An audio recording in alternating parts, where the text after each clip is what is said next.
دنیا میں فساد کی چیزیں زر، زن، زمین، تین گنی گئی نا. زمین کے بارے میں خدا نے کہہ دیا الارض للہ، زمین خدا کی، لہذا جھگڑا ختم ہو گیا.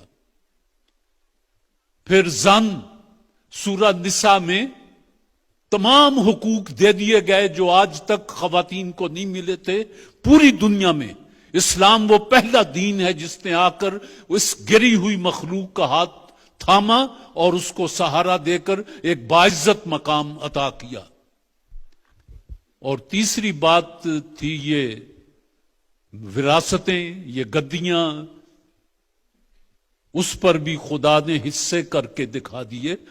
یہ کیوں ایسا ہوا؟ باقی پوری دنیا میں کتنا ہم کاروبار کرتے ہیں، قرآن نے اس کے بارے میں تو کچھ نہیں کہا، آپ کرتے پھرے. لیکن ان تین چیزوں کے بارے میں اس نے فیصلہ دے دیا کہ قتل ہو تو قصاص ہے، اور ساتھ یہ کہا کہ اس میں تمہارے لیے زندگی ہے. یہ باتیں جی تو بہت چاہتا ہے کہ دیر تک آپ سے کروں، لیکن کیا کروں، وقت اجازت نہیں دیتا. آپ سے صرف یہ گزارش ہے کہ قرآن مجید فرقان حمید جب پڑھیں تو ترجمے کے ساتھ پڑھا کریں.